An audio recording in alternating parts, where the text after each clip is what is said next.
আমেরিকার মতো দেশে শখের হাঁস মুরগি খেতে এসেছি ইন্তিহার বড় দিদুমনির বাসায়। Hello everyone, welcome back to my channel দেশি গার্ল ইন ইউএসএ।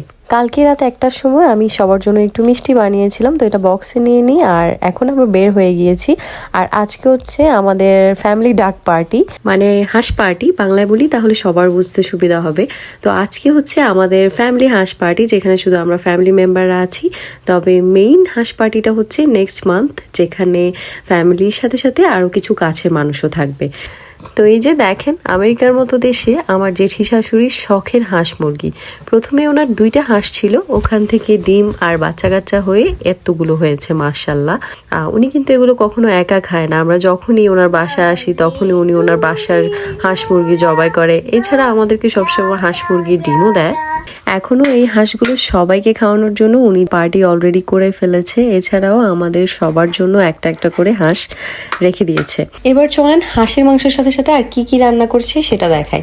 এখানে ছিল খিচুড়ি, তারপর ছিল গরুর মাংস, কারণ সবাই তো আবার হাঁসের মাংস খায় না।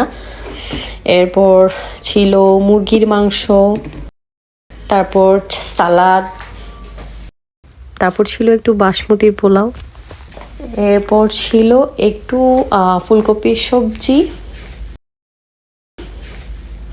তারপর কাবাব। এই যে এখানে হচ্ছে হাঁসের মাংস, কালারটা কি সুন্দর এসেছে। আর এটা হচ্ছে মোটা ভাত। আমার কিছু কিছু ভিডিওতে মোটা ভাত দেখে হয়তো বা আপনাদের মনে হতে পারে যে আমেরিকার মানুষ এখনো খ্যাত রয়ে গেল, গেস্টদেরকে মোটা ভাত দেয়। আসলে না, এখানে এখনো মোটা ভাতই চলে। আমার হাজব্যান্ডের মতো 2-1 জন ছাড়া বাকি সবাই কিন্তু মোটা ভাতই খেতে পছন্দ করে।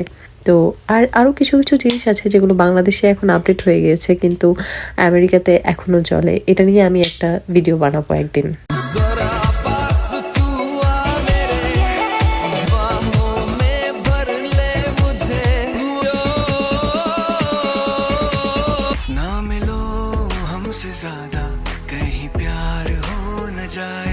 সব মিলিয়ে আজকের ওয়েদারটা কিন্তু দারুণ ছিল, চারিদিকে বাতাস একদম। তো আমরা খাওয়া দাওয়া শেষে অনেক সময় ছিল, বসে বসে গল্প করলাম।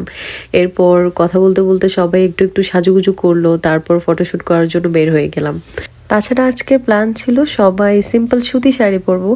তো যেহেতু সবাই একসাথে শাড়ি পরেছি তাই ফটোশ্যুট তো মানতা হ্যাঁ। বাইরে অনেকক্ষণ ফান টান করে আমরা সবাই চলে যাই ভেতরে, আর এখানে আপু দিয়েছিল মিষ্টি। এরপর সবাই বসে বিকেলে চা নাস্তা করছিল, তো আমরা দুজন এখানে বসা ছিলাম, তাই ভাবি আমাদেরকে চা এনে দিয়েছিল। ক্যামেরা অন করার সাথে সাথে কি ঢং করছে দেখেন। আর ওইদিকে এরা ভাই বোন সবগুলো ঝগড়া করছে, আমরা সেটা চা খেতে খেতে এনজয় করছি। কেউ আবার সিরিয়াসলি নেবেন না, আমি মজা করছি। আজকে ব্লগটা এখানেই শেষ করছি। Thank you so much for watching this video and don't forget to subscribe my channel. আল্লাহ হাফেজ।